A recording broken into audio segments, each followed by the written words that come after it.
Chapter 3. Preliminaries. Not long after I met him, Vimalananda suggested changes in my eating habits to address the dysentery which tormented me periodically ever since I had been to Africa.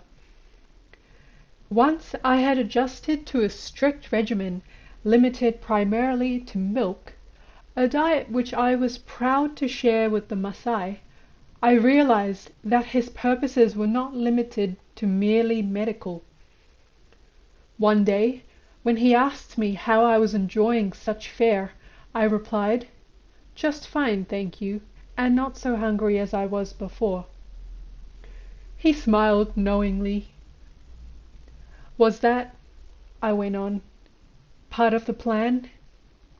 Smiling more knowingly, he nodded corroboration. "There are many ways to apply pressure to Kundalini to encourage her to move upward," he began. "Certain asanas, which are yoga postures, some of which you know." He paused and I interjected, "and practice." He continued, "can help, especially those in which the Muladhara chakra is firmly pressed with the foot. You understand why, I think." "They prevent downward movement of apana." "Exactly. They help apana to rise. Since apana is that form of prana which is in charge of excretion, however, constipation is likely to occur, which may unbalance your system. Have you noticed this?" "I have, when I overdo those asanas," I replied sheepishly.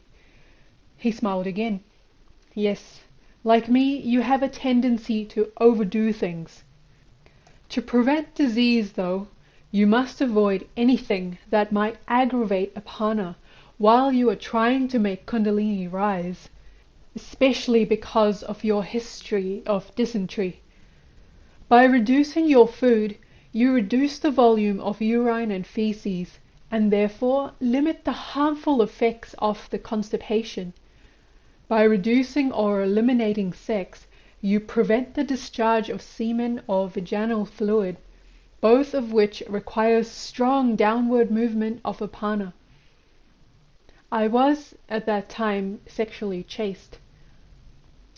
"Reducing your sleep is also important.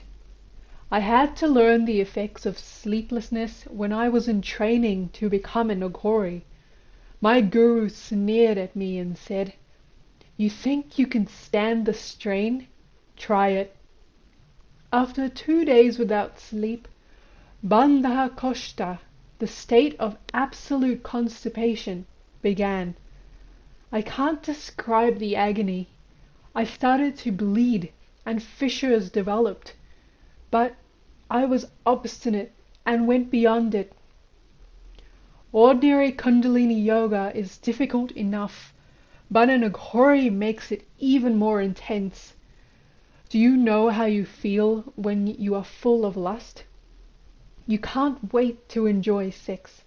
You will rip off your own clothes, and then rip the clothes off your partner. Likewise, an Aghori filled with the desire to experience reality rips the coverings, the clothes, off the universe when he begins to love it.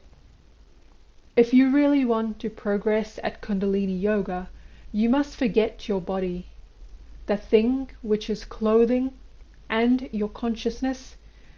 And to do that, you must first forget food and water.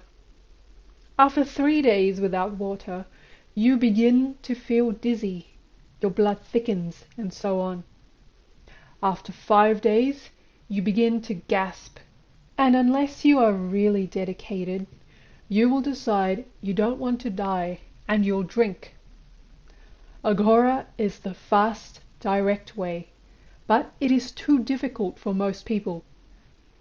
If you don't want to force yourself to quit eating, and want to progress by stratagem instead, which is the way of the clever sadhaka, you must first understand the nature of food.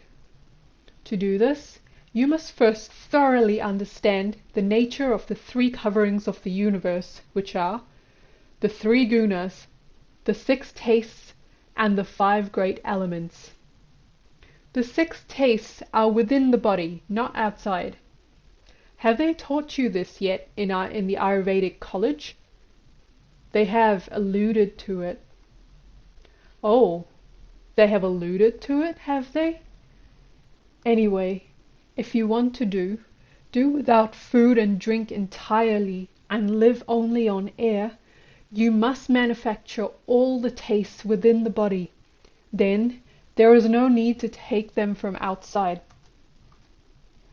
Amrita, the nectar of immortality, is a glandular substance created within the body, which is necessary for this purpose. That too has been alluded to in Ayurveda, with little explanation.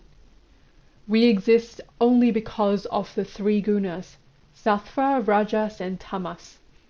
Most people do not know that sattva and tamas are two sides of the same coin.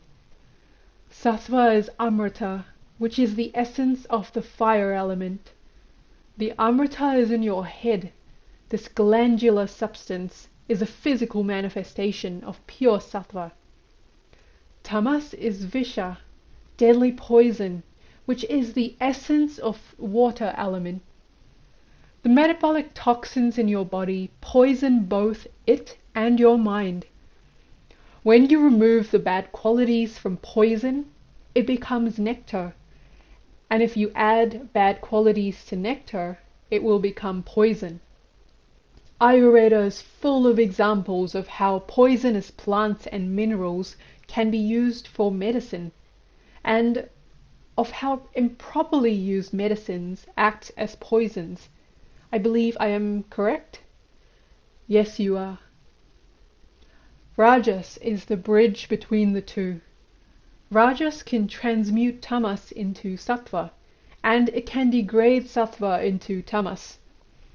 Rajas is pure Shakti, energy, the very incarnation of illusion, of Mahamaya. Rajas does not know what it is doing, it just does it. So it must be well controlled. When Rajas is properly controlled, almost anything can be achieved, and the only being who knows how to control Shakti is Shaktiman, Lord Shiva. The name Rudra, which is another name for Lord Shiva, indicates the shedding of tears. Rudra brings you nothing but tears, but there is a big difference in ordinary and extraordinary tears. Before the Rudra Granthi is pierced, the sadhaka sheds tears of misery, of Maya, because he cannot be sure of himself or of the existence of God. This doubt continues until that knot is pierced, when all doubt is removed. The glands of the body then begin to secrete amrita. They shed tears. This amrita causes the devotee to shed tears of joy. Shiva drinks poison, but he converts it into amrita. In order to do this, you must know the relation between visha, which is poison, and vishaya, which means sense object. The world of sense objects is a true poison because it is impermanent. People fleetingly regard it as permanent, and this leads to delusion.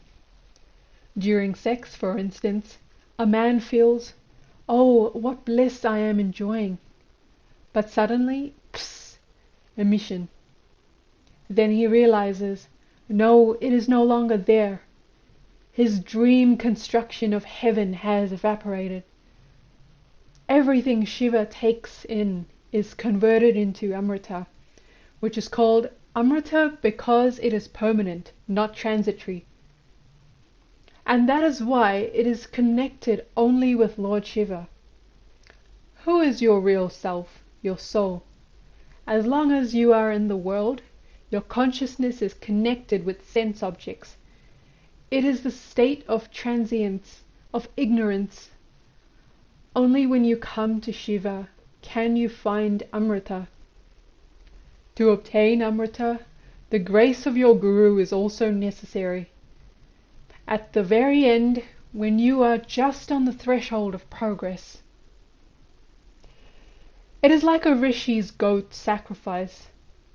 The Rishi who kills the goat will send it into a higher womb, but the goat doesn't know that and feels great pain at first.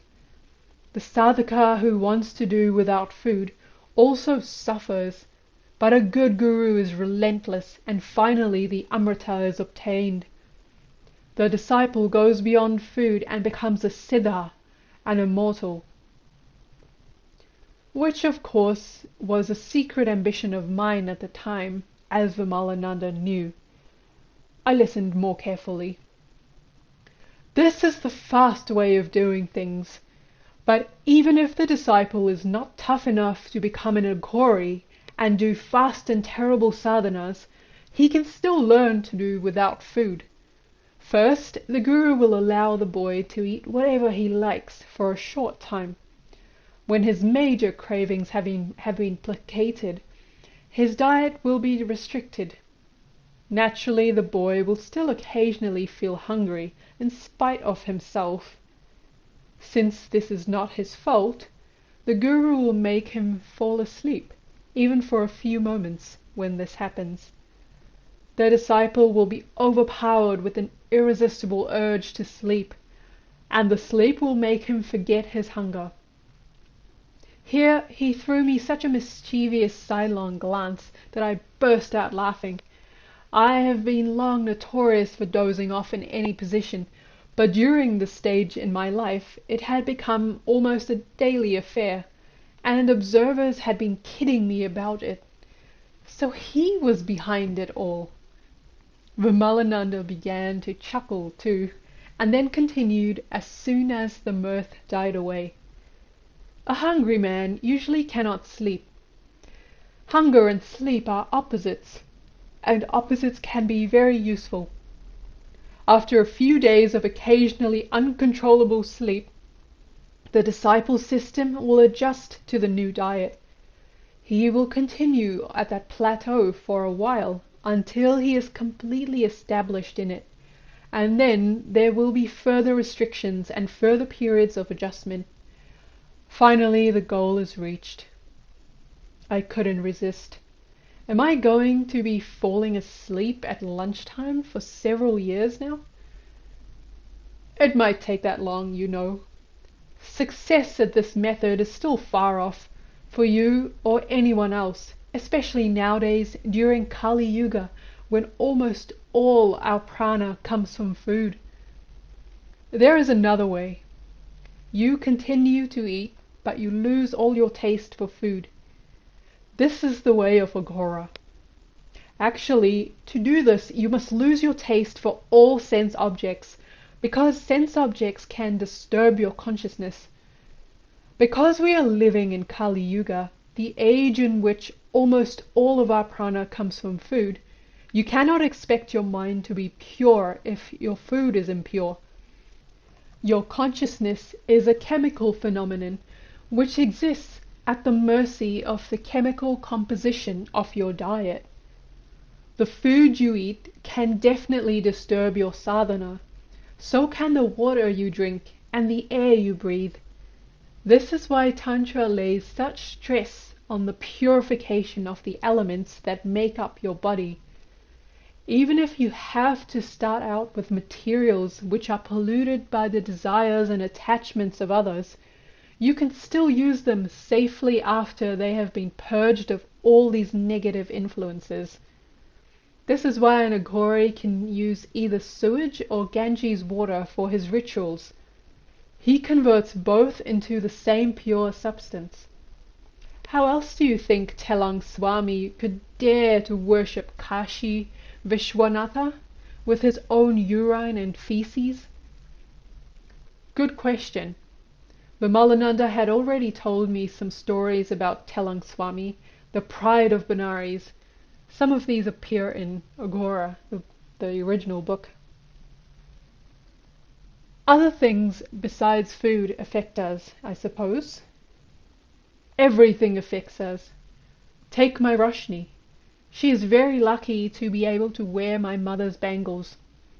My mother wore them for 65 years, during which all day long she would recite the mantra her guru had given her.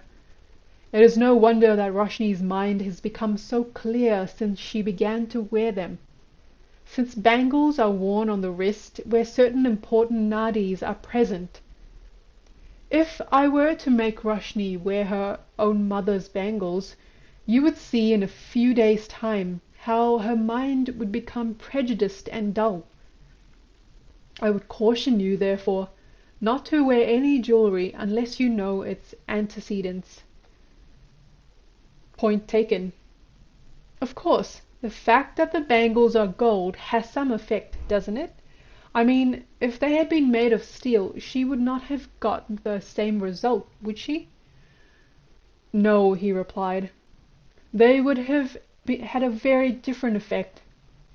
Wearing iron or steel bangles prevents you from being possessed by certain classes of lower spirits, but they also dull your mind.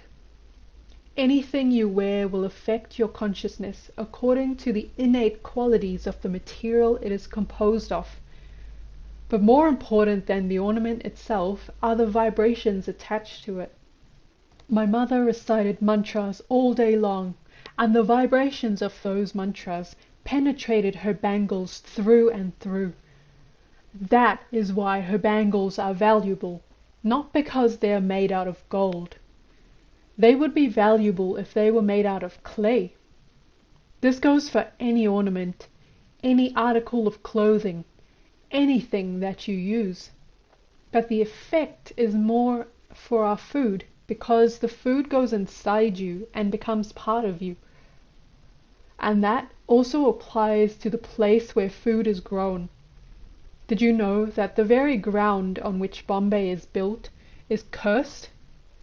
Yes, the ground itself is cursed, which means that the very gravity of Bombay affects the minds of everyone who stays here. And since this curse is present in the ground, any food which is grown here and any water that is taken from here transmits those negative vibrations into anyone who consumes them. One effect of this curse is that everyone who comes to Bombay forgets all sense of morality and immediately thinks of how to earn money as fast as possible, even by selling his grandmother if necessary. A thought-provoking concept. And this effect is independent of what you mentioned before about the pollution that comes from the desire and attachment of others? Yes, that is a separate thing. But it is still the same principle. Food acts as a carrier, a vaya-meter, for whatever vibrations are added to it. Remember, the Shaktipat Diksha can be given with water or with some other substance that the disciple ingests. Every time you eat something, you are imbibing, unaware, all sorts of vibrations, all sorts of Shaktis, some of which may be very unbalancing to your system. Old-timers in India complain about the quality of food being produced in the country today, and there is a lot of truth in these complaints. In the past, the grains of wheat, for example, were small but heavy, and one roti would satisfy you more than 3 rotis made from today's over-fertilized, large, light grains. Back then, there was less food, true, but people ate better. There are at least 6 faults in the food we eat today. The first fault comes from the farmer who is greedy for a better price for his crop, and so adds plenty of fertilizer, which results as we have noted. The grain acts as a vehicle to transmit his greed to us. This greed is compounded by the middleman, who buys from the farmer. He cheats the farmer with unadulterated weights, the second fault, and then adds chaff or filth to the product to increase his profit when he sells it to a merchant, which is the third fault. The shopkeeper himself is the cause of the fourth fault, because he cheats on his measures when he sells to the public.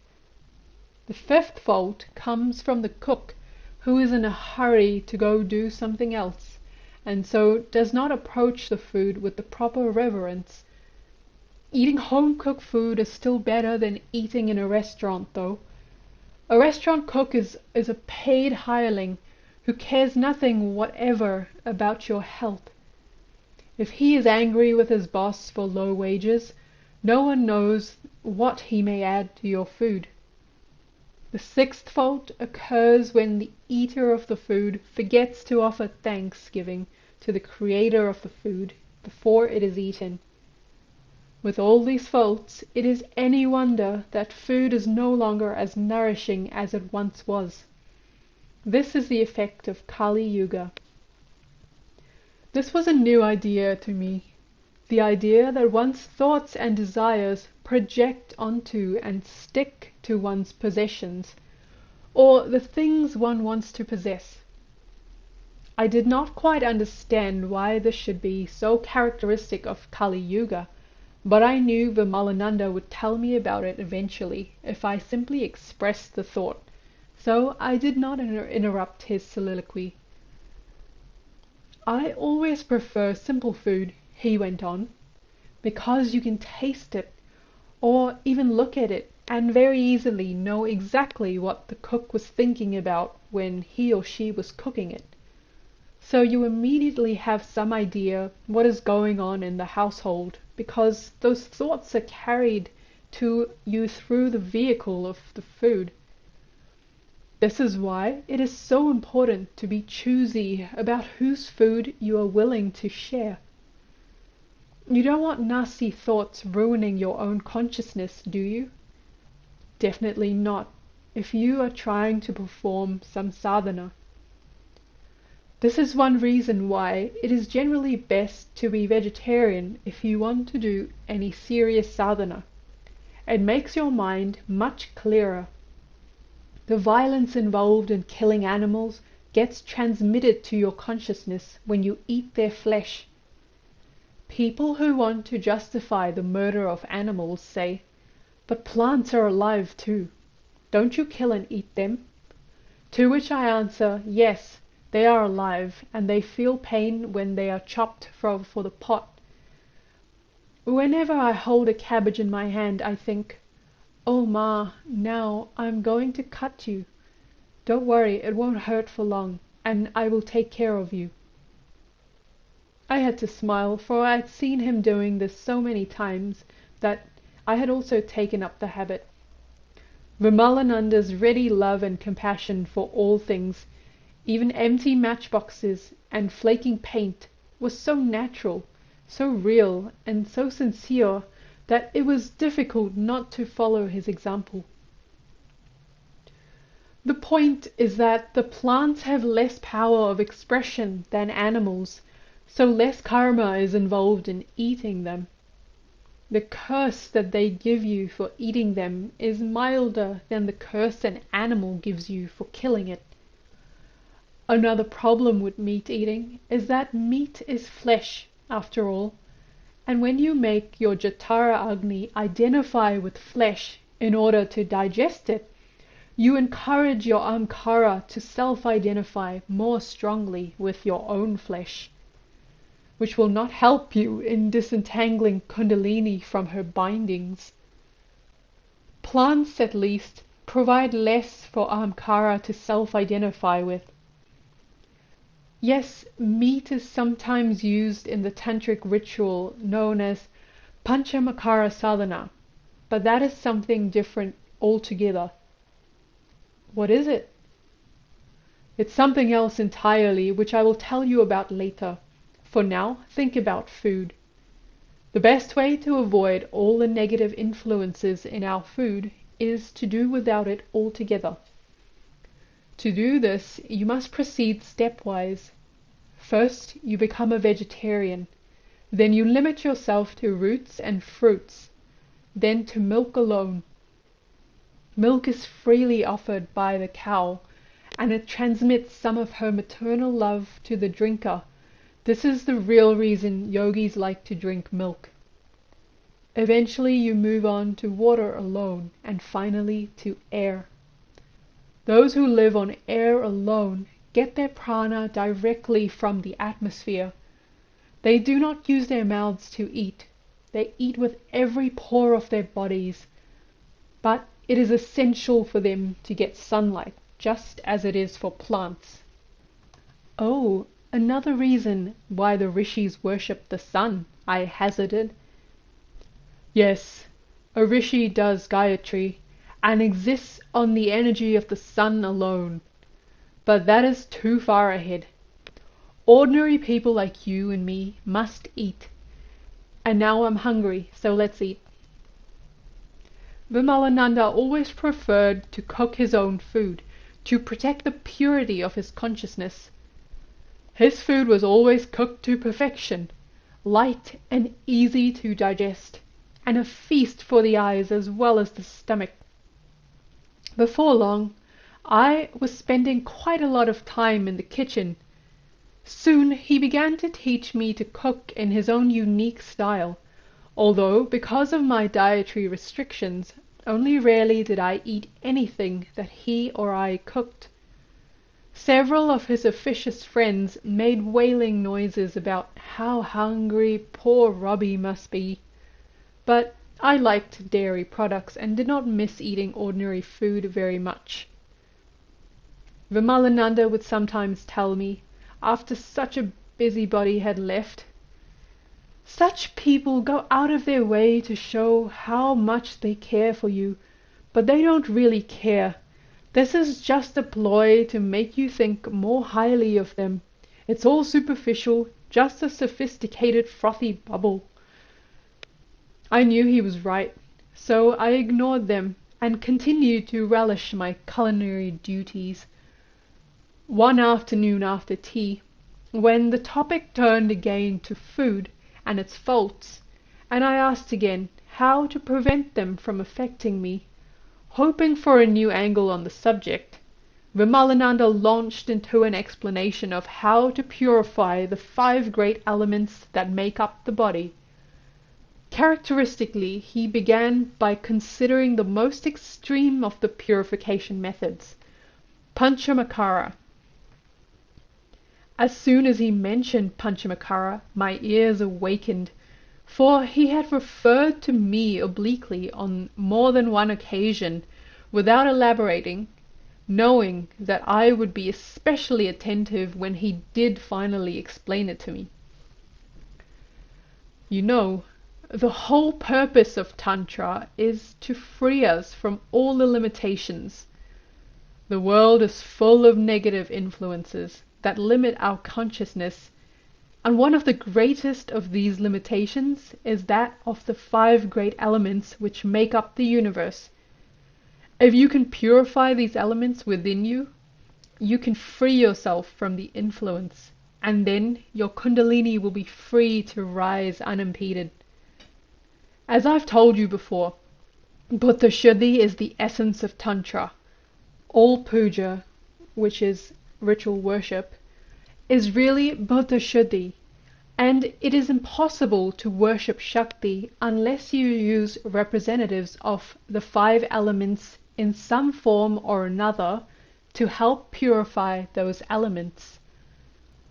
The simplest possible puja, one which is performed by tens of millions of people daily, involves offering to God flowers to represent the ether element, incense for the air element, a lamp for fire, food for water, and sandalwood paste or another fragrant ujjant for earth. Panchamakara also uses representatives of the 5 elements, but they are different from the ones that most people use.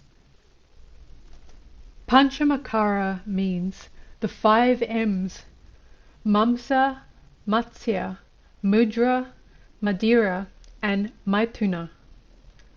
Normally these are translated meat, fish, parched grain, wine, and sexual union.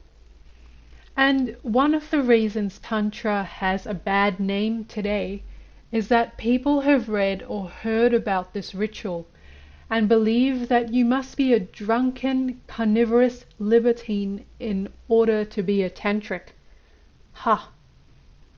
The people who babble on about such things don't understand what they're saying. It is so typical. Think of this. How many Catholics have ever considered that by eating Jesus' flesh and drinking his blood, as they say they do during their communion, they are become cannibals? If you love Jesus, can you ever think of eating his flesh and drinking his blood? Never. Unless, of course, you are an Aghori. But none of these padres are Aghoris. Far from it. This is why I say there are very few real Christians left. Almost all who claim to be Christians just follow the ritual without any idea of what they are doing, like most Muslims, Hindus, Sikhs, Jains, Parsis, and followers of all other religions who perform their rituals mechanically. At least people should think of the implications of what they believe and practice. Each M of the 5 M's represents a different element. Grain corresponds to earth, fish to water, alcohol to fire, flesh to air, and sex to ether. In this way, the universe itself is used as the articles of worship. This is why the tantrics can say, liberation is achieved by use of what causes bondage. Normally, the use of meat, fish, other stimulating foods, alcohol, or sex binds you down more tightly to the world. But if you use the same substances in the tantric way, they can be the source of your liberation from bondage by stimulating the free movement of Kundalini. The key, of course, is to use them in the right way. In the physical type of Panchamakara, most of the stimulation comes from the substances themselves. In small amounts, alcohol increases appetite. It is a very hot substance, and hot things always stimulate the flow of blood in the body. Fish has a lot of phosphorus in it. When you remember that phosphorus burns whenever it is exposed to air, you can imagine how hot it is. Phosphorus increases the appetite by increasing blood flow to all organs, including the brain. This appetite stimulation makes you hungry enough to eat the meat and the parched grain, which further increases this blood flow. All the extra circulating blood dilates the capillaries in the brain, filling its cells with extra energy. This makes the sex 10 times better than normal, since full excitement is present. Full excitement improves satiation and helps turn the mind away from sex for its own sake. The sex itself, of course, increases the excitement even more. If you know what you are doing, all this excitement will help you awaken your Kundalini. Only a few people are fit to use the 5 M's, he concluded, delivering another blow to my spiritual ambitions. Others can use substitutes, or better yet, if they are well advanced, they can perform the spiritual Panchamakara directly. Can you imagine how that might be? I shook my head no. In the spiritual Panchamakara, Mamsa is the tongue. You eat meat by preserving silence. Matsya is the breath, and eating fish means holding the breath via pranayama. Mudra, eating grain, is the holding of the body in a certain posture to encourage free movement of Kundalini within it. Madira is wine of Amrita, which drops from the glands within the head into the body. And Maithuna is the union of the Kundalini Shakti with her Shiva in the Sahasrara. There is even an Adhidaivaka version of the Panchamakara, but it is too advanced for you to even hear about right now. Suffice to say that the Adhidaivaka Panchamakara involves fiddling about with the genes and chromosomes. The world of the Adhidaivaka is very difficult for most humans to comprehend, because it is the world of the gods and goddesses, the embodiments of cosmic forces which have assumed personalities in order to interact with other beings. The puja in which Panchamakara is performed is called Chakra puja. Chakras here means circle or ring, because during Chakra puja the participant sits for worship in a large circle. There are Sattvic versions of Chakra puja, like the Bhairavi Chakra, and there are also Rajasic and Tamasic versions. Most forms of Chakra puja are varieties of the Panchamakara sadhana. Does chakra also refer to the chakras in the body? Definitely. Such names are never chosen arbitrarily. I once wanted to go to the West and start a Chakra puja cult, but of course my mentors would not permit me. When he didn't want to answer a question, he would change the subject. I really admire Westerners, and Americans in particular, for their practical attitude. They are the true Vedantins in this respect, not like our gas-bag preachers of Vedanta here in India. Westerners, or at least a few of them, could learn how to do Panchamakara properly, because they are not as inhibited as today's Indians are. The only thing is, I'm not sure they could do it without sex long enough to gain control over it, because sex has become so free and so common over there. The Tantras state that eating, excreting, sex, and sadhana all should be done strictly in private. Westerners believe in open sex, sex in a public place, but they are strict in insisting that you must eliminate your bodily waste in private. Here in India, on the contrary, we don't care where you piss. What if you are an old man? You will be troubled if you have to hold your urine for very long. But we don't believe in open sex. We believe that love should be secret. We believe in getting rid of the filth within us, and Westerners believe in holding on to their filth and displaying their treasures in front of everyone, where they can be stolen.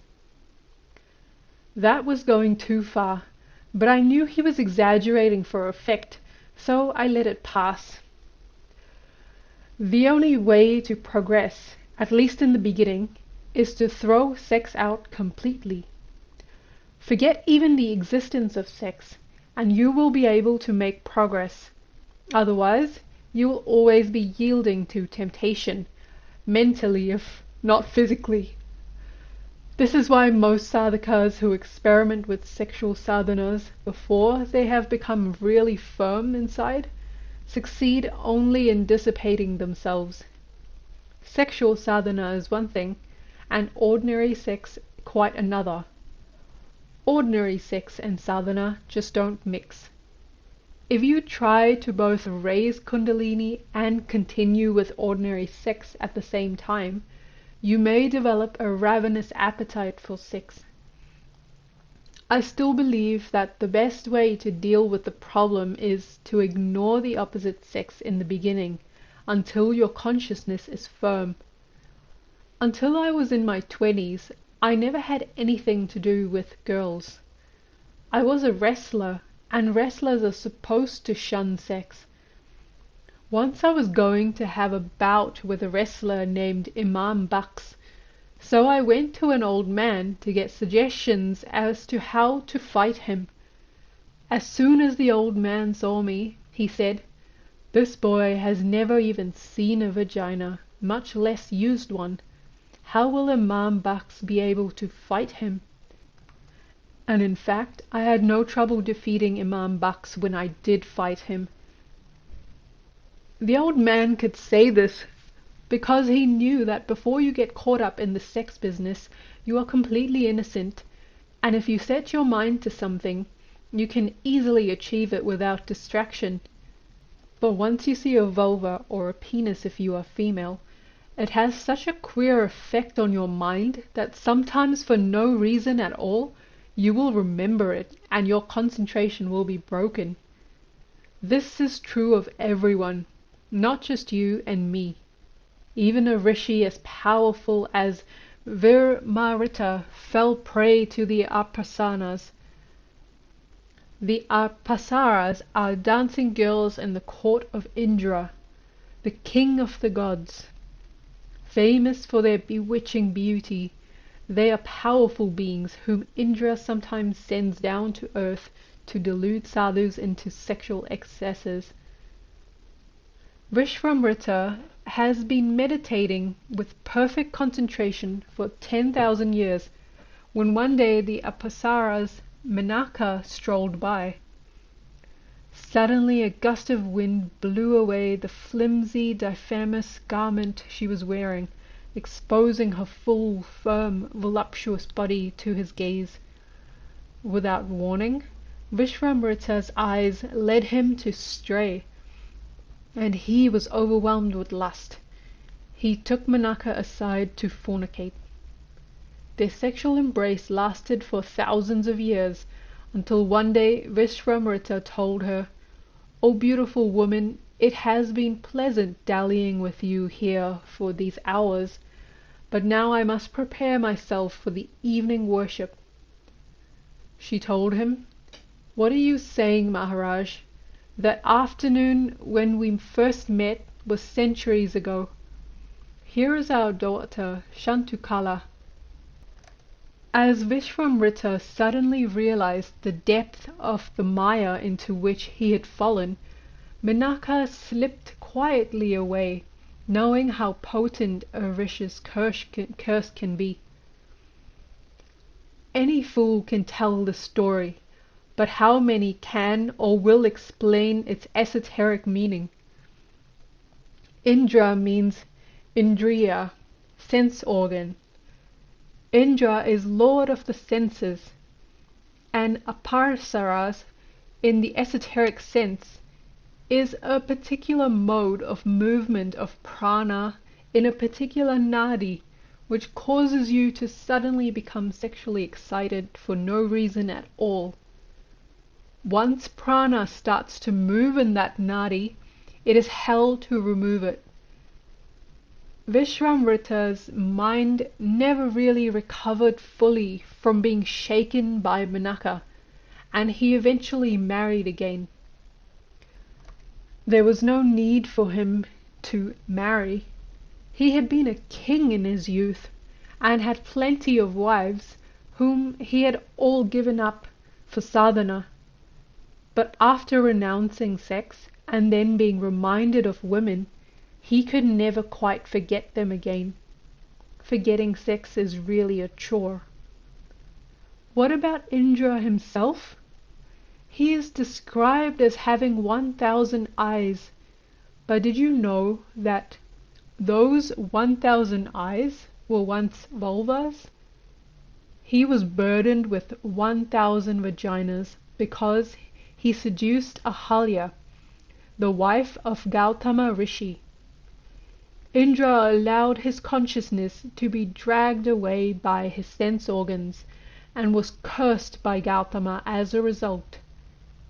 Indra became extremely embarrassed when he found he was covered with vulvas, and so he meekly propitiated the Rishi, who modified the curse, and the vulvas were converted into eyes. Can you guess what the story means? I could not. Those 1,000 vaginas represent the thousands of holes you can fall into, the thousands and millions of wombs which can trap you into being reborn when you crave the enjoyment they offer. They became eyes because you are usually led into temptation by your eyes. He fell silent briefly to let this sink in, and then continued.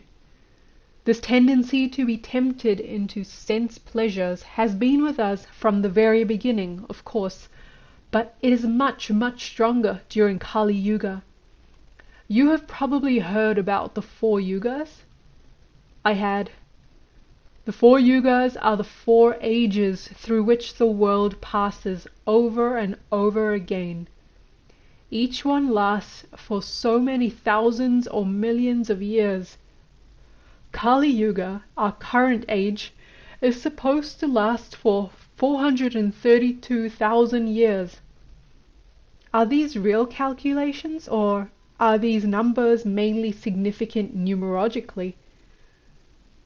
They are mainly numerological.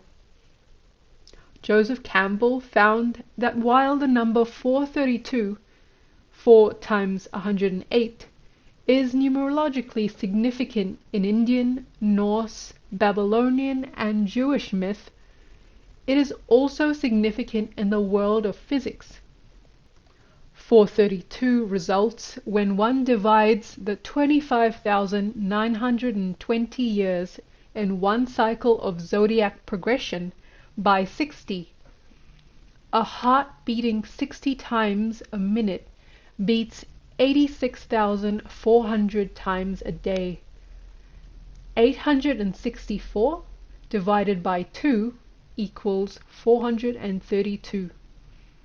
And lungs breathing 15 times a minute breathe 21,600 times a day. 216 times 2 equals 432. Even the Wilson Company, after long research, concluded that its golf ball should possess precisely 432 dimples for maximal flight. Each period of creation or day in the lifetime of the Creator is called a kalpa. Each kalpa is named. Our current kalpa is called Sweta Varha Kalpa, the white boar kalpa. Each kalpa lasts for billions of years and is divided up into 14 periods called manvataras, which are ruled by Manu, a being who is the progenitor of the races who live on the earth during that time. We are currently in the Vaivasvata Manvantara, the 7th Manvantara of this kalpa. Each Manvantara is made up of about 70 cycles of the 4 Yugas. The 4 ages are Satya Yuga, Treta Yuga, Dwapara Yuga, and our era, Kali Yuga. We are now living in the 28th Kali Yuga since the beginning of the current Manvantara. At the end of each Kali Yuga, there is a pralaya, a period when all societies and communities are destroyed, usually by natural calamities. Then there is a period of rest, and Satya Yuga begins again. At the end of each Manvantara, there is a more extensive destruction, and at the end of the kalpa, the entire cosmos is temporarily resolved into its elements while the Creator sleeps. When he wakes, the cosmos is again recreated by his thought. We are all actors in the Creator's dream.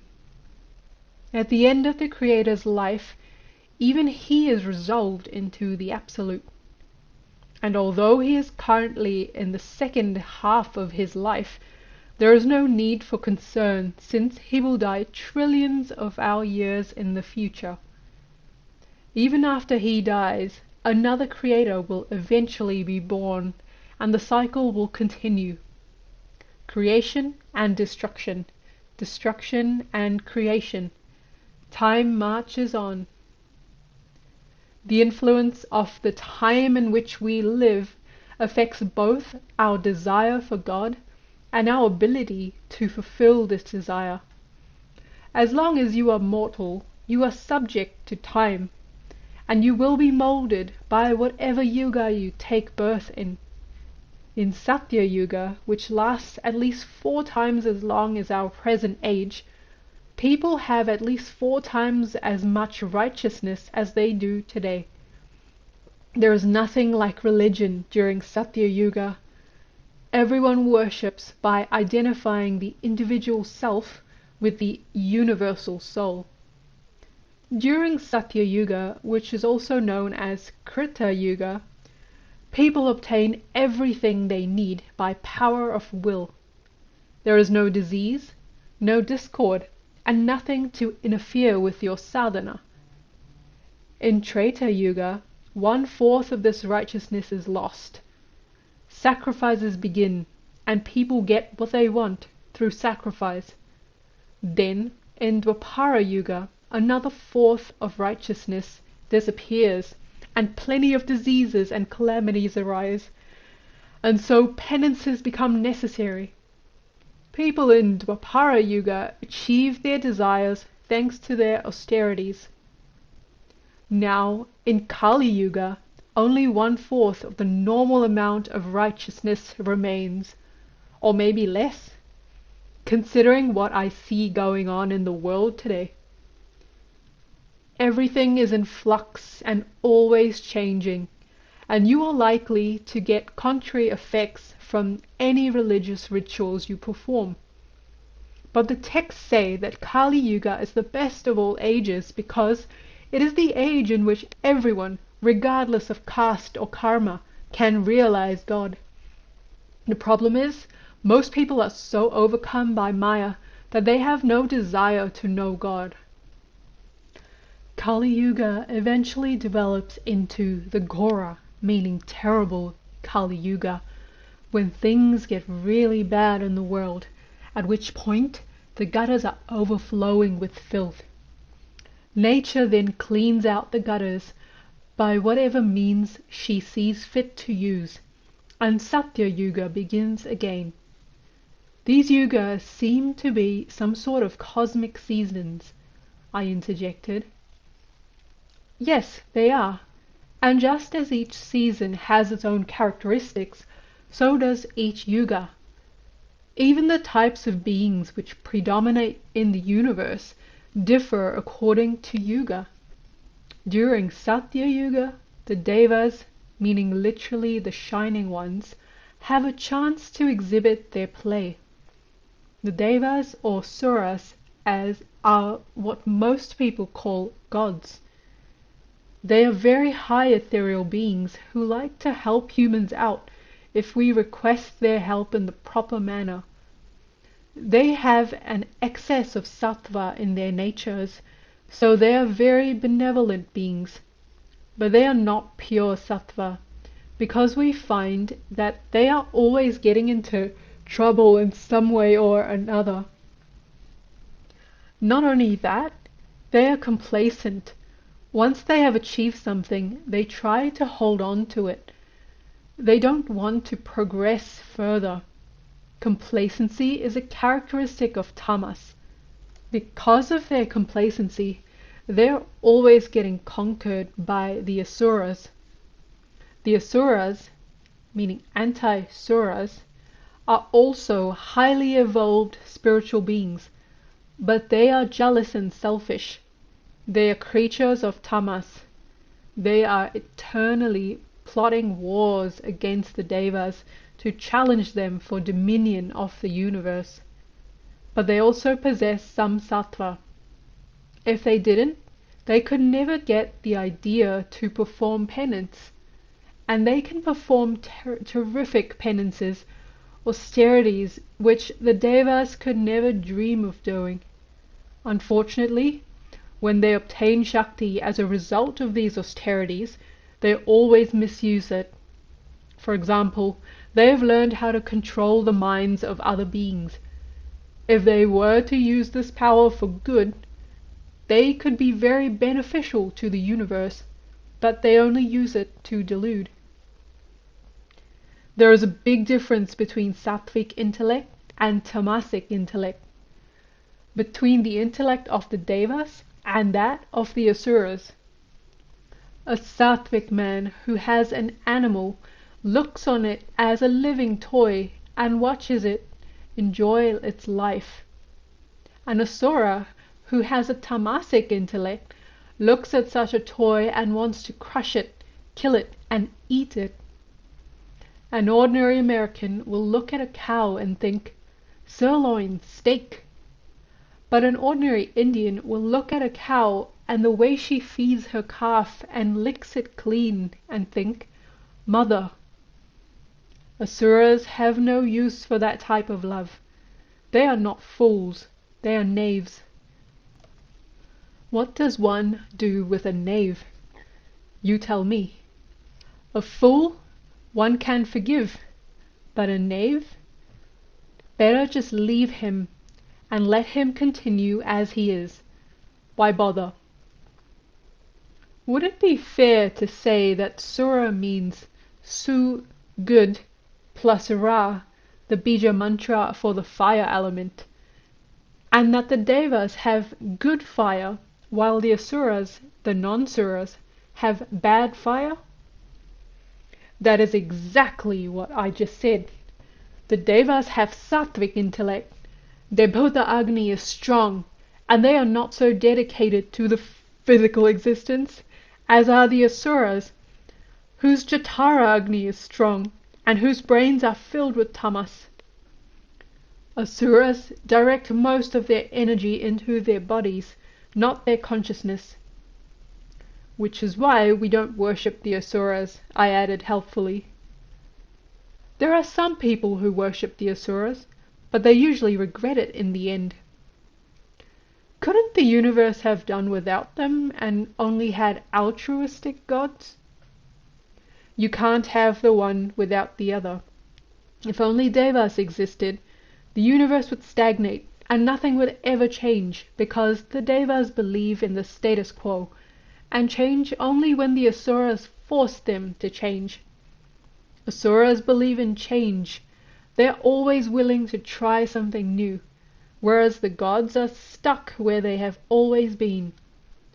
But if the Asuras alone existed, they would destroy the universe in no time because of their selfishness. Nature has created the two groups to balance one another, which is natural. If there were no evil, could there be any such thing as good? The Asuras get a chance to demonstrate their play in Kali Yuga. Satya Yuga lasts for millions of years, and Kali Yuga for just a few thousand. Satya Yuga is slow-moving, nearly static, reflecting an almost complete absence of the power of the Asuras. Because of that, if you want to reach God during Satya Yuga, you must do penance for at least 10,000 years. Kali Yuga, on the other hand, shows the ascendance of Asuric power, fast change that is very hard to maintain. You see, the basic difference between Devas and Asuras is that the Devas are more awakened and far-reaching intellects. An Asura will usually do exactly what he should not do, and he will not understand his mistake. Asuras are rather like children, and they can be both very kind and very cruel. Asuras can achieve great things, but they also make great mistakes and cannot be trusted with authority. In their own ways, they can become very good siddhas. They can even become naths and munis, higher-ranking immortal beings, but never rishis. Why not? I was beginning to understand his concept of hierarchies among ethereal beings. How can he? The rishis are in charge of the universe. If an Asura were to become a rishi, then the whole world would be finished in no time. An Asura can never change his nature to the extent of becoming a deva, even though he can merge with the ultimate, which is nearly as good. Fortunately for us, not all asuras are experts at sadhana. The majority of them are very, very foolish. For some time they will follow the rules and restrictions of sadhana nicely. Then suddenly they will break it, eat meat, have sex, or what have you. This is because they have no inherent sense of purity. It is a great blessing to be a guru to a bunch of asuras, or to be their king, because then you are in a position to make them into true knowers of reality. And that is beautiful. Unfortunately, they tend to fall back into their own old habits very easily, since their innate natures cannot change. And so even the guru of the asuras became tired of them after a while. I call most Americans and many Indians asuras. Even when they have the desire for sadhana, they have great difficulty ever succeeding, because they cannot persist in following the basic rules of discipline. And so I too have grown tired of them. He fell silent for a moment, and I thought of a story from the Brihadaranyaka Upanishad. The men, gods, and asuras came to their father Prajapati and asked him, "Please instruct us." Prajapati told the gods, "Da," and asked, "Have you understood?" Thinking that he meant the word dharma, which means restraint, they said, "Yes, we have. You are telling us to control ourselves." Prajapati said, "Yes, you have understood, for the Devas are naturally unruly." Prajapati then told the men, "Da," which they understood to mean dana, give, for men are naturally avaricious. He also told the asuras, "Da," which they interpreted as daya, have compassion, as asuras are naturally cruel. The story ends by suggesting that a person should learn all the three das, since unruliness, avarice, and cruelty are present in everyone to some extent. So I asked, if the Devas have Sattvic intellect and the Asuras Tamasic intellect, I suppose humans must have Rajasic intellect? Of course. Our world is the world where things can change. This is why even the gods vie to be born down here, so that they can progress. Wherever there is change, there is rajas. Change occurs because of desire. The whole universe is created by desire, and each human is created as a result of sexual desire. If you follow the path of the Devas, you go towards sattva.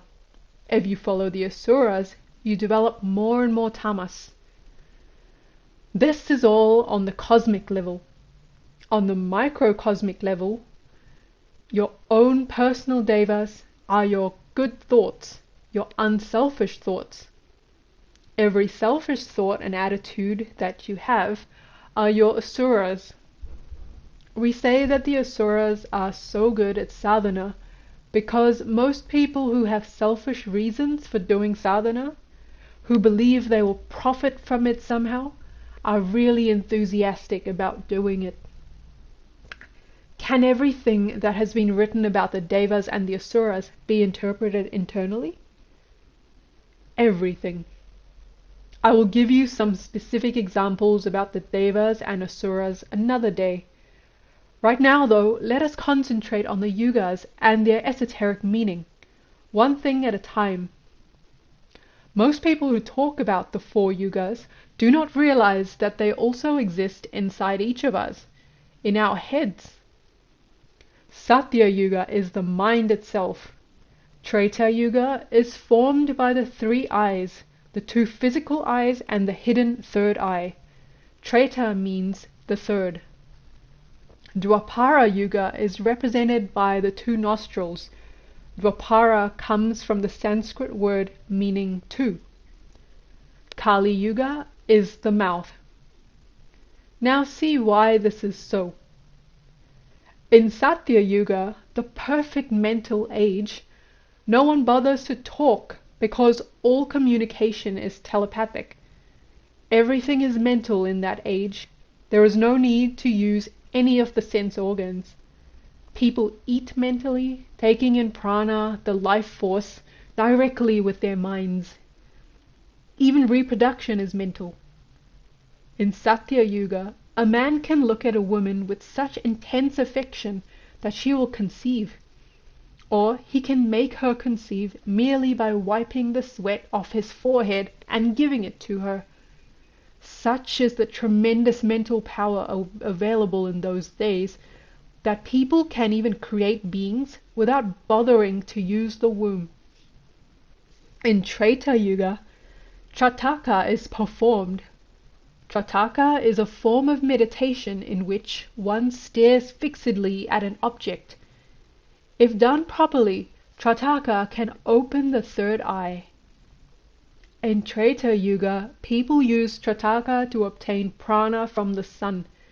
They eat with their eyes. They communicate with glances and make romance with significant looks. This ability exists together with telepathy, which is only possible after the third eye is opened. The quality of time changes further in Dwapara Yuga, and it becomes more difficult to use your eyes alone for all your work. The people of Dwapara, therefore, begin to take in prana through the nose instead of through the eyes or the mind as before, and they practice pranayama as their primary sadhana. Some of this emphasis on the breath survives even today, as among the Eskimos and the Hawaiians, where the traditional greeting is an exchange of breaths. In Kali Yuga, we receive most of our nourishment from food, through the mouth, and what's more, we talk, no telepathy.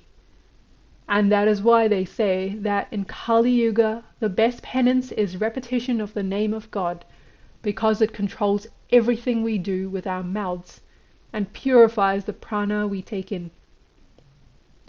Then why bother with things like Panchamakara? Well, remember that I said that Panchamakara is not for everyone. It is only for those who can avoid being tainted by Kali Yuga. Just like Bombay is only for those who can avoid being tainted by it. Precisely. Even though Kali Yuga surrounds us everywhere, there is no need for Kali Yuga to exist on the inside. As long as you have your mind and sense organs, and you can control and cultivate them by sadhana, you can create and live in whatever Yuga, Satya, Treta, Dwapara, or even Kali, as you so desire internally. This is how the Rishis did it when they lived on earth. They would begin before dawn by practicing samadhi, perfect equilibrium of consciousness in which the mind is utterly still and inactive for 3 hours. This was equivalent to Satya Yuga. At dawn came 3 hours of dhyana, dharana, and pratyahara, meditation, concentration, and withdrawal of the senses, which represent Treta Yuga. For 3 hours until noon came Dwapara Yuga, pranayama and asana. The 3 hours just after noon were reserved for food, for conversation, and for interacting with other beings according to the rules of good and bad conduct, yama and niyama. These last two are particularly necessary in Kali Yuga, when humans must live by regulation.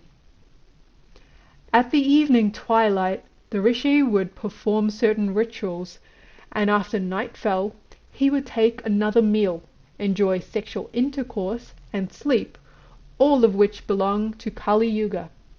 Do you recognize these practices?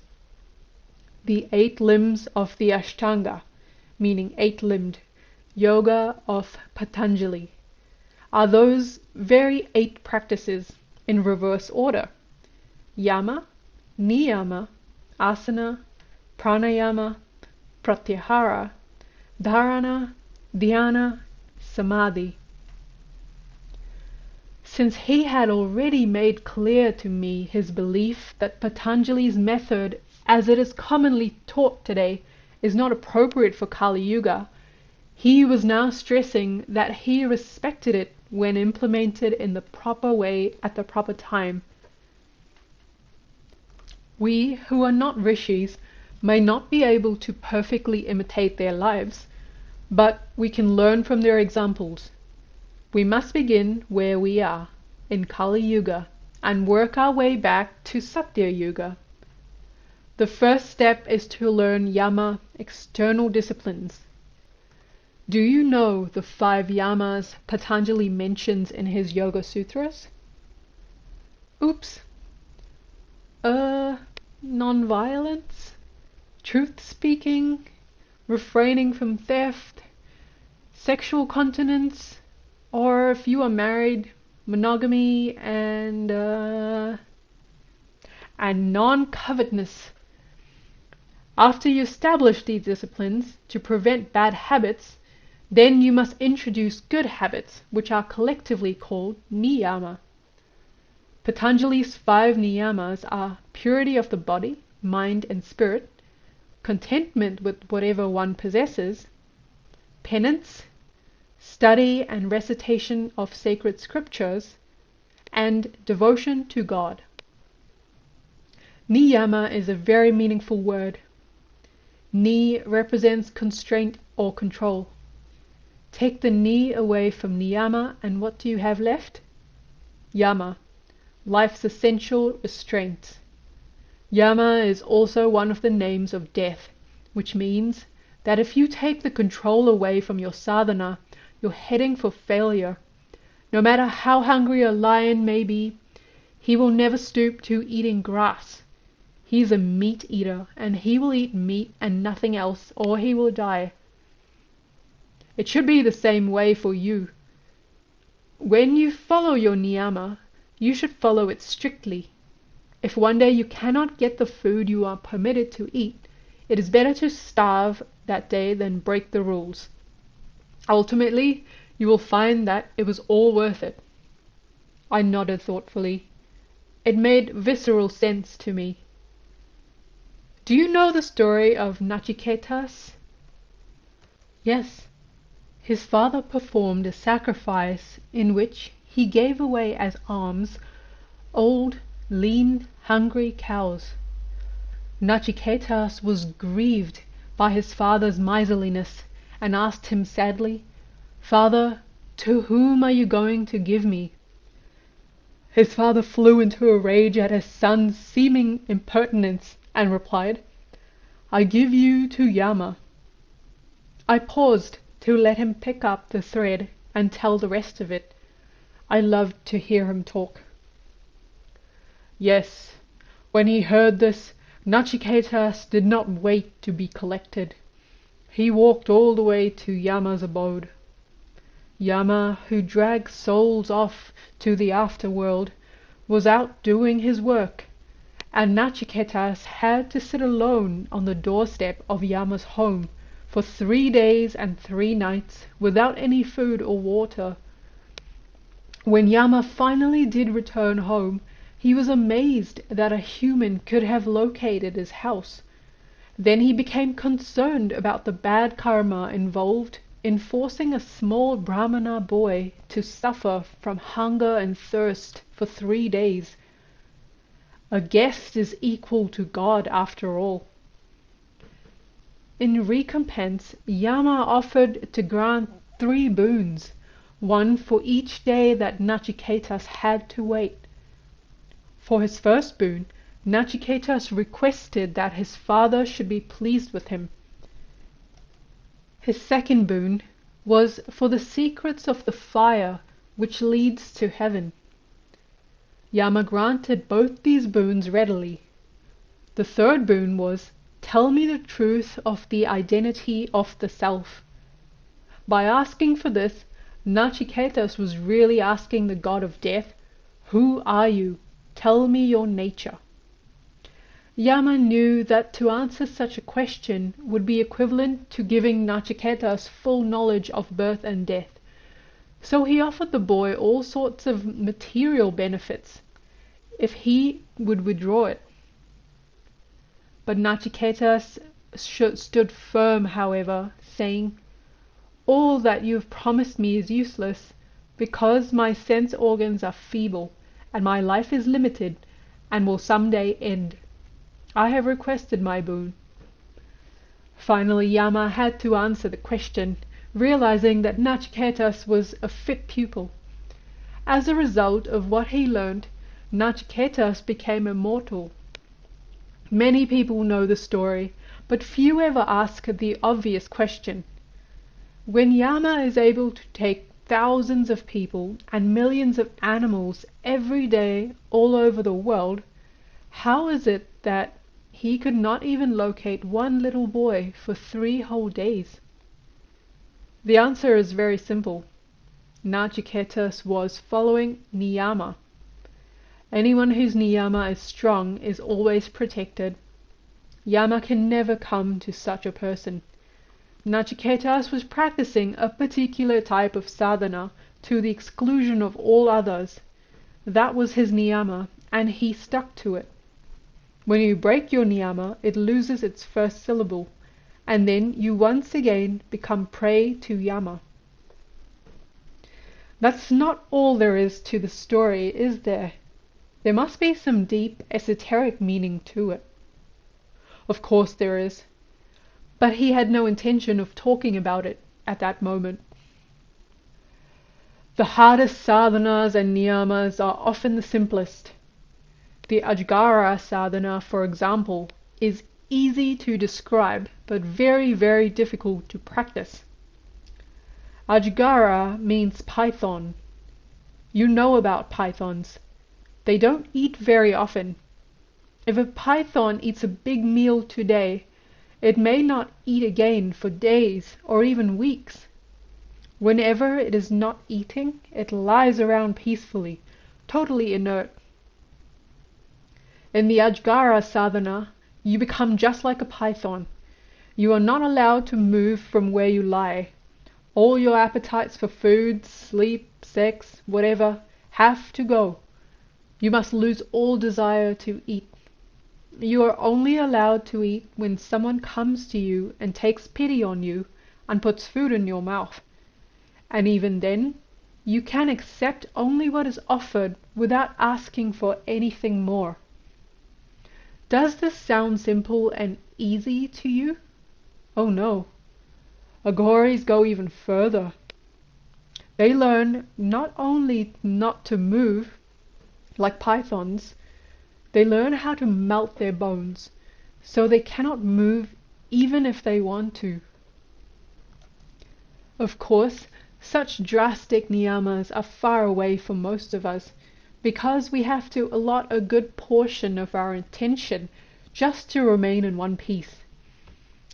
I can imagine what would happen to me if I was to practice the Aghora sadhana downstairs on the street in Bombay today. We snickered at the thought of what would follow. But there are many other niyamas you can follow.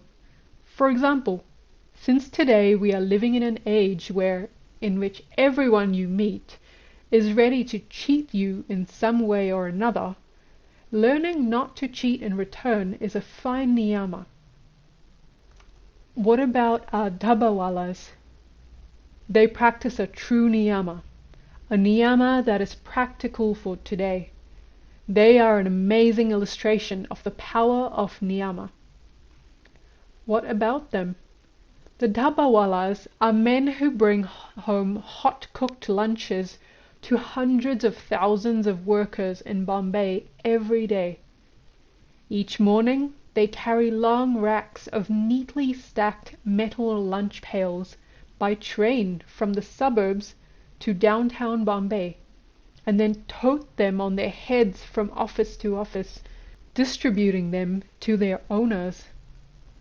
Because most Dabbawalas are illiterate, the pails are identified with a complex series of symbols, but so well does the system work that almost never do mix-ups occur. What about them? He retorted indignantly. They live in Bombay, and yet they have not been affected by the curse which ruins everyone else's mind. They have never gone on strike. If they ever did, Bombay would grind to a halt, because there would be no way for everyone to eat. That I knew for a fact. They have never been known to molest any lady, though they have plenty of chances to do so, since they collect and return the lunchbox from the worker's home every day when only his wife and other female relatives are there. Dabbawalas don't even look lustfully at women. Compare this to America, where milkmen are known for entering the house to enjoy the wife once the husband has gone to work. This never happens among our Dabbawalas. Okay, I nodded sagely to agree. Why is this? He went on. It is because they are all followers of our Acna Maharaj. They all worship Vishnu in the form of Vitala, and to a worshipper of Vishnu, everyone is a family member, a member of Vasudev Kutumbam, meaning Vishnu's family. Who will such a person cheat or have an affair with? The Dabbawalas go on regular pilgrimages and spend their time reading the Jnaneshwari and singing God's sweet name. I think these are the people to be respected, not all the priests and the so-called saints and swamis who have sprung up everywhere. These Dabbawalas have really put Krishna's teachings into practice. Do your work and offer the fruits of your work to me. As he fell silent, we both travelled mentally to Jnaneshwar's shrine in Alandi and bowed to the saint who had such compassion that even after 700 years he was still guiding and inspiring whoever came to him. Achna Maharaj, thanks to whom we have Jnaneshwari, is another example. His fellow Brahmanas hated him because of his love for the common people. One day, as Eknath was returning to his home after bathing in the sacred Godavari river, one of these vicious Brahmanas spat on him. Eknath, saying nothing, turned around, walked back to the river and bathed again. Again, when he emerged, the Brahmana spat on him. Again, he turned back to bathe. This happened many, many times.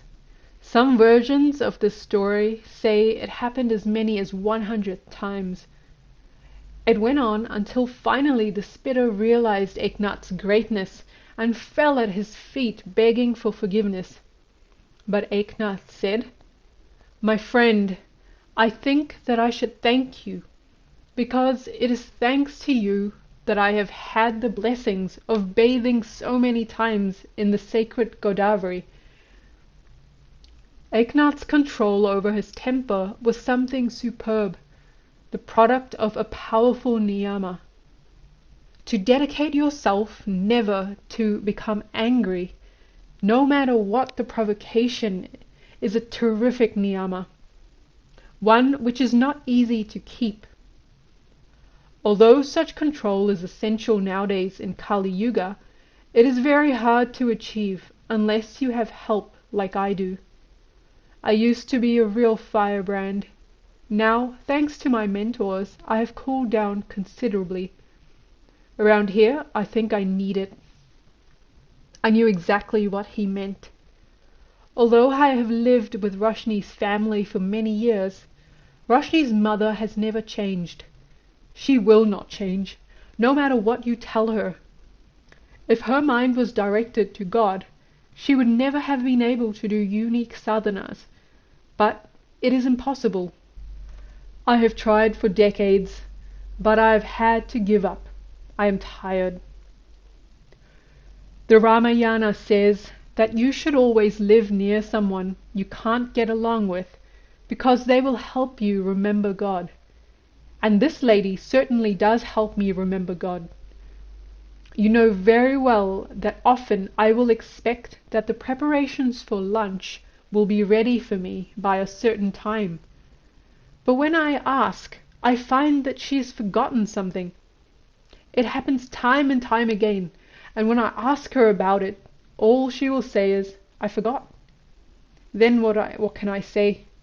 I have to keep quiet and remember Niyama. But I'm fortunate, because whenever this happens, call it a coincidence or whatever you like, I find that within 15 minutes or so, a knock will come on the door, and there will stand someone who has brought some food to me for no apparent reason. My Tara will not let me go hungry. You know this, Robbie. You've seen it so many times. Yes, I had, and I continued to see it. Once he and I were on a train going from Copenhagen to Paris, and I had forgotten to purchase any French money while in Denmark. It was Sunday. No banks were open. The vendors on the train refused to take any other currency. We were hungry. But then a lady got on the train in Namur, Belgium, and after a few miles opened her sack and offered each of us a Christmas cake. How good they were! In Tokyo, when everything was closed, the cook himself shouted to us from a restaurant and made us come in. And then all Vimalananda had to do was look at the proprietress with a certain sweet gaze in order to get vegetarian food, even though it was not on the menu. Ma never let him down. This is all because of Niyama. In Patanjali's system, asanas were to be practiced only after Yama and Niyama were perfected. Here is another thing I get angry about. The people who have so debased yoga that it is now simply a system of physical jerks. I agree that a flexible body is useful in sadhana, but you cannot become enlightened just by standing on your head. Asanas are for other purposes too. The word asana comes from the Sanskrit root meaning to sit. To make your asana perfect means to learn to be able to sit comfortably without squirming or fidgeting for at least 3 hours at a time. In the past, the real yoga gurus would tell their students, "Go into that room and sit there for 6 months." After sitting for that long, the student's mind and nervous system would automatically become calmer, which would make the next step, pranayama, safer and easier. Some years later, I heard Baba Haridas tell of an old guru who used to test his disciples by making them sit in a cross-legged position and then fill their laps with dirt and plant grass seeds. When he returned a few days later to inspect the crops, only those students whose sprouts were rising straight and true passed the test. Only they had obviously not moved. Those disciples whose sprouts sprawled every which way failed. I believe you have been taught Shavasana, the corpse posture, in your yoga classes. I have. And I'm sure your teacher has taught you to do it at the end of an asana session in order to relax. He has. But was the corpse pose created just to help you relax? Of course not. It's another example of how superficial today's spiritual teaching has become. The purpose of Shavasana is to make you into a shava, a corpse, to make it easier for you to control your prana and disengage your mind from the outside world. When you do Shavasana, you should become just like a corpse, not just with your muscles, but also with your mind. In Aghora, we believe in sitting on corpses, it is true. We believe in sitting on our own corpses. We say, make your own body into a living corpse. Let the body live and perform its actions, and you be away from it. It made immense sense. Now think about pranayama, which means control of prana. It is not necessary to hold your breath in order to control prana. If your mind is controlled, your breath will slow and eventually stop automatically. Any method which slows the breathing is a form of pranayama. The purpose of pranayama is to slow the breathing as much as possible. Whenever your breathing is deep, slow and calm, your mind is slow and calm. Whenever your breathing is fast, shallow and agitated, so is your mind.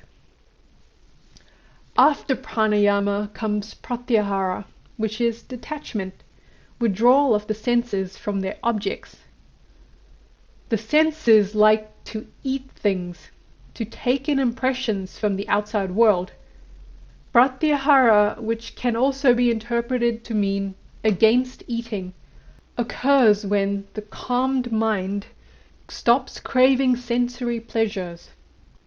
Once your mind is disengaged from its cravings, it is ready for dharana, dhyana, and samadhi, concentration, meditation, and that perfect equilibrium of consciousness which is the goal of ordinary sadhana. But perfect equilibrium of consciousness is a difficult thing to achieve during Kali Yuga. There are so many distractions. Having sufficient time is not the problem. On the contrary, you can make very fast progress in Kali Yuga. In Satya Yuga, it takes 10,000 years of penance to catch even a glimpse of God, because everyone in Satya Yuga is righteous and sincere in their worship, and God is in no hurry to appear before them. He tests them thoroughly. But in Kali Yuga, the force of illusion is so powerful that only a few people want to worship God, and most of them don't know how to do it effectively. In Kali Yuga, God feels so lonely that no one is remembering and loving him, that he will appear to you very easily. This is why Kali Yuga is the best yuga of them all for sadhana. In Satya Yuga, you have to sweep your guru's floor for years and years before he will deign to initiate you, much less teach you anything.